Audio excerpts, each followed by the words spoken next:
The alarm sounds at 6:15, a gentle dawn chorus that breaks the silence of his sanctuary. He rises slowly, feet meeting the cool floorboards, the chill grounding him in the present. The apartment is immaculate, every object in its place, a testament to discipline and order. He stands by the window, gazing at a city that hums with promise. Yet, as the world awakens, he feels a persistent void, an emptiness that the sunrise cannot fill. His routine is precise: oats measured, coffee brewed to perfection, financial news scanned with practiced eyes. Each step is a ritual, a way to anchor himself before the day begins. He is successful, respected, the embodiment of achievement.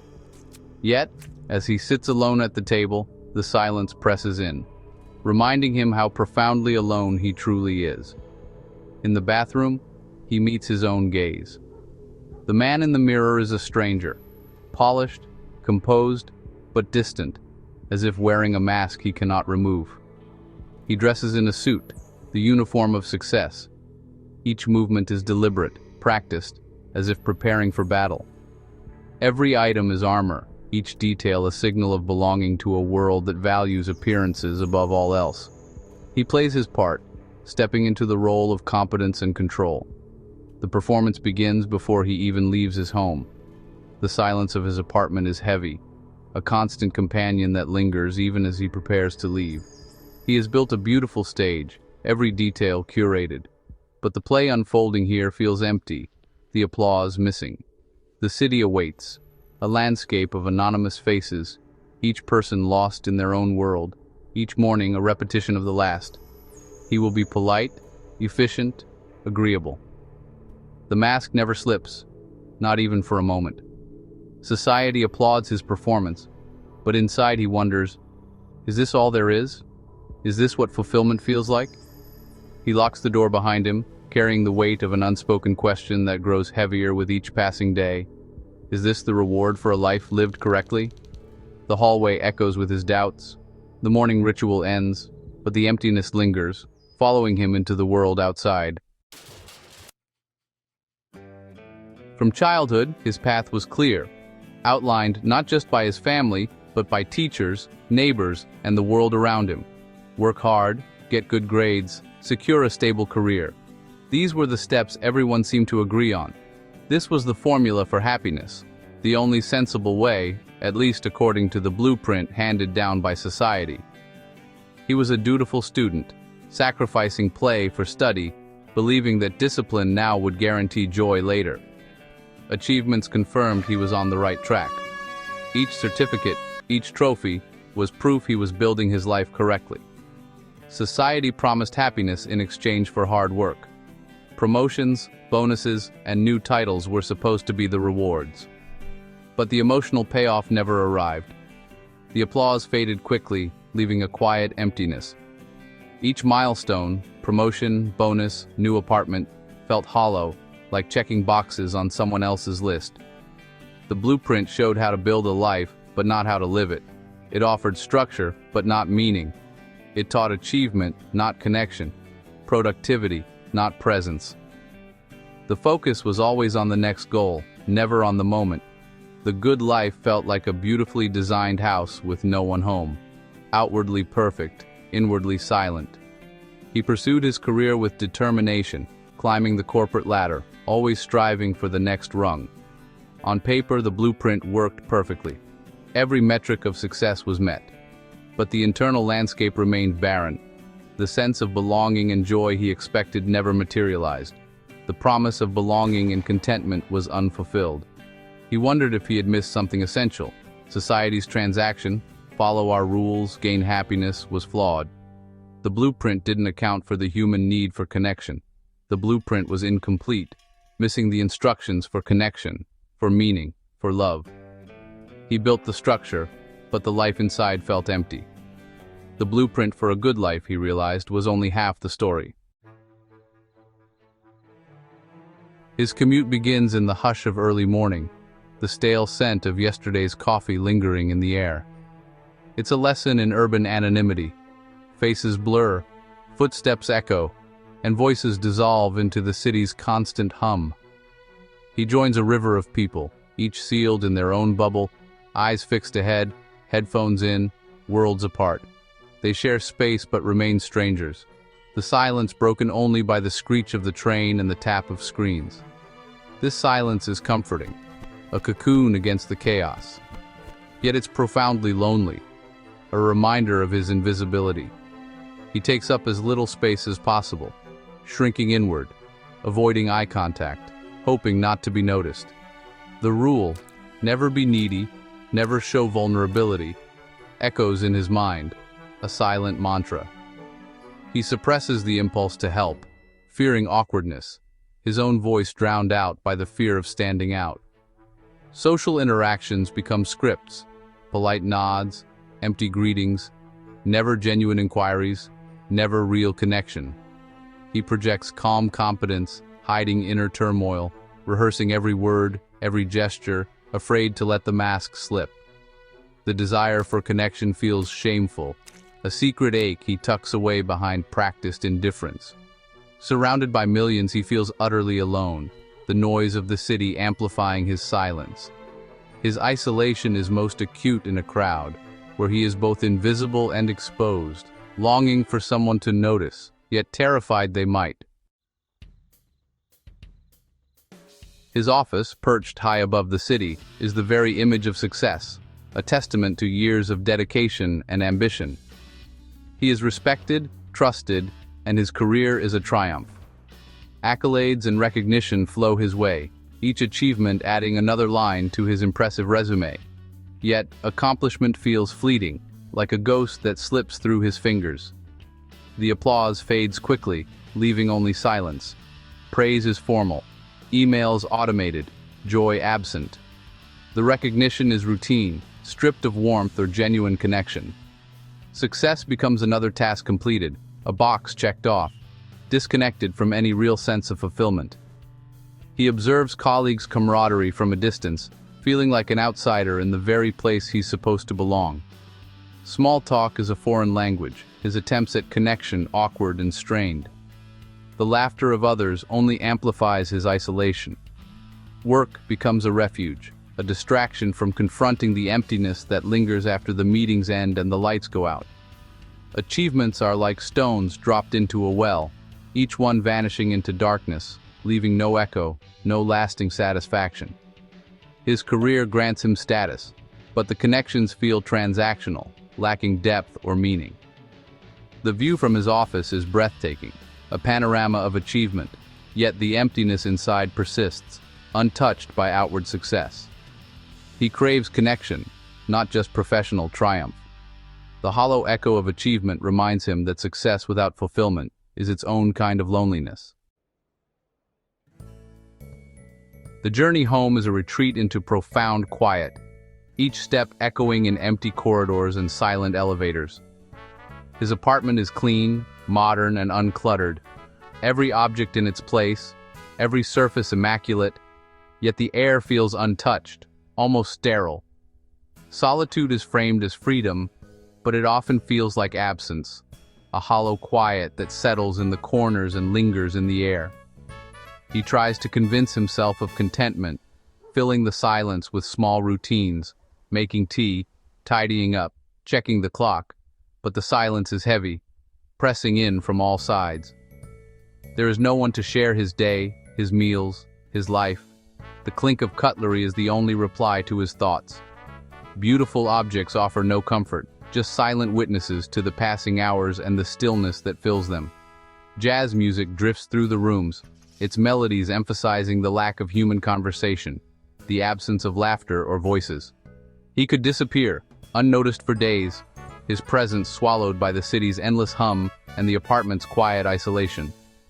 Interactions are transactional, brief exchanges that leave no trace. His personal existence irrelevant, a face among millions. He feels like a ghost haunting a life that never happened, drifting through rooms filled with echoes and longing for a voice to break the silence. He was sold the idea of independence as strength. From childhood, he heard stories of lone pioneers and self-made men. heroes who needed no one. Self-reliance became his life's work, a fortress against vulnerability. He believed asking for help was weakness, so he built walls instead of bridges.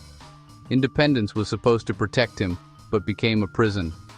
The fortress he built kept out not just pain, but also joy. The freedom he achieved feels like exile. He is surrounded by people, yet untouched by their warmth. He is free from demands, but also from warmth and comfort. The silence in his home is heavy, not peaceful. The myth of self-sufficiency ignores human need for connection. Even the strongest feel the ache of loneliness. True freedom is choosing vulnerability and connection. It is the courage to say, "I need you," and to let others in. His solitary freedom is lifeless, like a planet without atmosphere. Without others, even the brightest day feels dim. The quest for invulnerability cost him life's true value. He traded connection for safety and found only emptiness. The lone wolf is not strong, but starving. True strength is found in community, in the willingness to be seen and supported. He begins to see the need for change.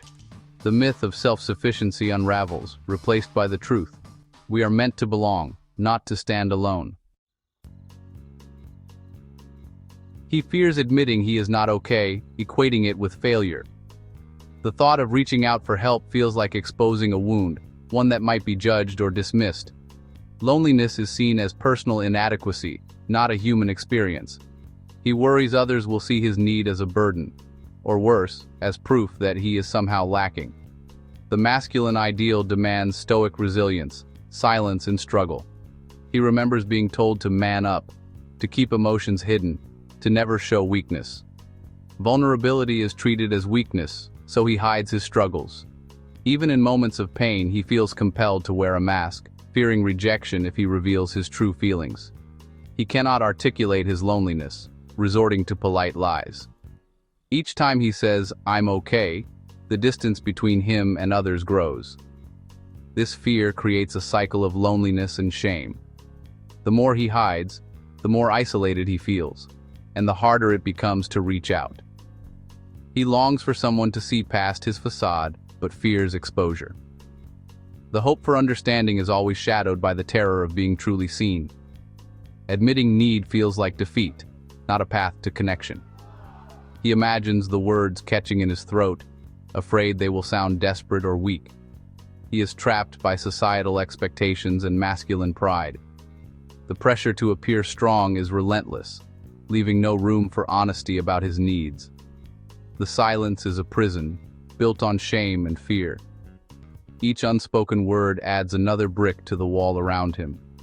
He wishes for genuine connection, but fears the vulnerability it requires. The risk of rejection feels unbearable, so he remains silent. The cycle of loneliness continues, unbroken. Each night, he promises himself he will try tomorrow, but the fear lingers. He dreams of breaking free, but the fear remains, quiet, persistent, and deeply human. He followed society's rules, yet sits in an empty room. Each tick of the clock echoes the choices he made, always polite, always responsible, always doing what was expected. He was a model citizen, but the prize is profound loneliness. Once, laughter filled his days, but as he climbed the ladder, the voices faded away. The rules promised happiness, but delivered emptiness. He traded late-night talks for early meetings, birthday parties for deadlines. Perhaps the rules themselves are flawed, valuing achievement over connection.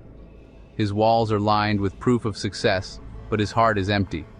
Society taught success, but not belonging or intimacy. He learned to network, but not to nurture. The reward system is broken, celebrating independence but shaming need. He remembers asking for help once and being told to man up. Men are isolated, trapped in private fortresses of solitude.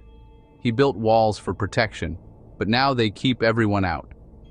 He is a symptom of a culture that elevates ambition above all else.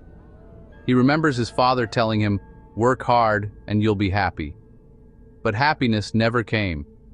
The emptiness is not personal failure, but a collective one, He wonders how many others sit in silent rooms, haunted by the same ache.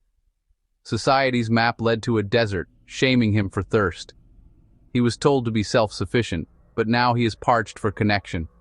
The loneliness is a ghost of forgotten human need. He remembers a friend he lost touch with, and wonders if it's too late to reach out. He followed the rules, but they led to this silent ache. The world outside moves on, but inside, time stands still.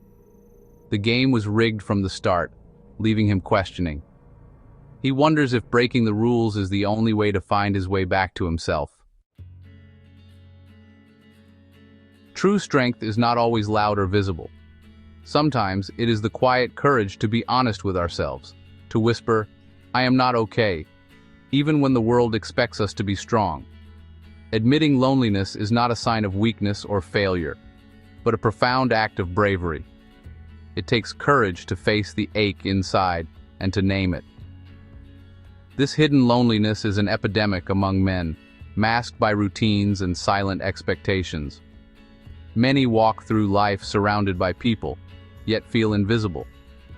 Healing does not begin with more achievements or checking off boxes.